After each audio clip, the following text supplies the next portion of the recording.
More details have emerged about money diverted from the Lotto. Groundup is now reporting that 10 million rand meant for a youth awards ceremony was paid over, but not a cent went towards such an event. A forensic report found that R1 million went to actress Terry Pheto, known for her role in Tsotsi and Bold and the Beautiful, already implicated in Lotto fraud. Let's speak to investigative journalist Raymond, Raymond Joseph. Raymond, it's a great pleasure to have you as always. If we thought things couldn't get worse, considering Lotto money that is meant for the poor, that is meant for upliftment, I mean, it has. It's incredible. So this is historic stuff, Francis. This dates back to 2017 when the plunder was really starting seriously what was going on. So in this case, a shelf non-profit company applied for 50 million rand to stage countrywide youth awards, and they heard nothing more, and it ended there. And out of the blue, they were approached by someone and asked if they were using that company. If not, they would take it off their hands. They were happy to do, because the thing was dormant, it was non-compliant, it hadn't submitted any financials as it had to do by law. The identical application from 2016 was used to apply for 10.1 million to stage these awards. Not only that, but the financials that were submitted. So there were no financials from the previous guys, and they told investigators they'd never ever submitted financials. Those same financials were used by another dodgy NPO to get 27.5 million rand to build a drug rehab, which is still unfinished to this day. Just to put this in context, this thing with these concerts and big funding is not, I mean, I've previously written about a 4.8 million rand for a one-night concert, and supposedly a two-week workshop before that. I worked out that the total cost there was 100,000 rand. So yeah, nice profit for 4.7 million. Sure. Presley Shiningwaya, the star of Tsotsi, he was involved in a 15 million rand grant for a musical, which did 3, 4, 5 at the most performances and disappeared without a trace. So there's a lot of this kind of thing. So he's implicated, and Terry Pheto, of course, one of the high-profile beneficiaries here. You could say it's even worse that members of the lottery itself were sharing the funds meant for good causes. But she also received 3 million from another grant that went towards her house in Bryanston. We covered that. The SIU saying no one bid on that auction, which is quite unusual. But the important thing is that she didn't even oppose the sale of that house. As far as you're concerned, has she admitted guilt completely? Well, effectively, she denied in public, she denied it on Twitter.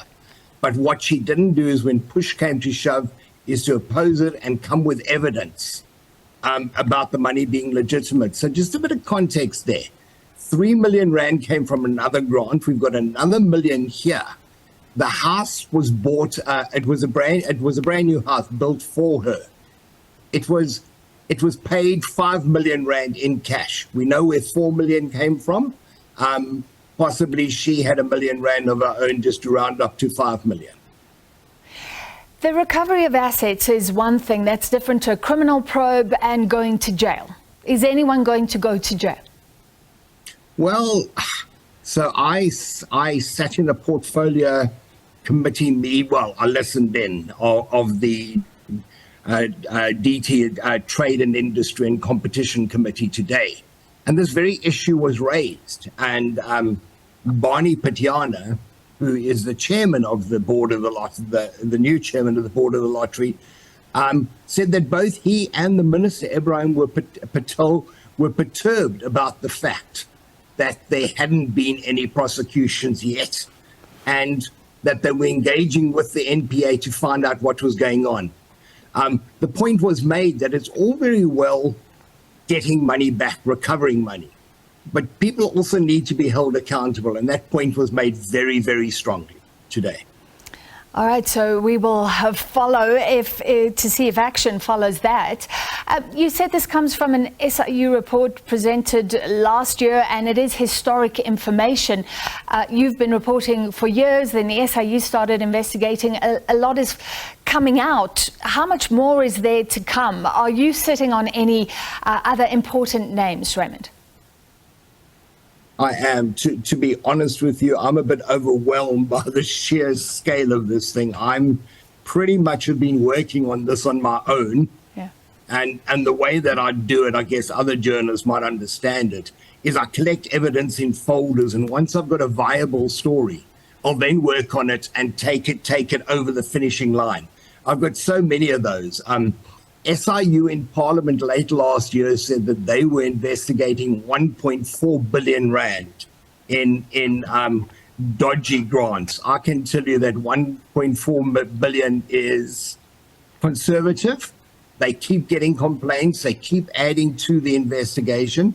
And another point I need to make is the presidential proclamation authorizing the SIU to investigate this only covers grants. There's a whole nother side of it, and that is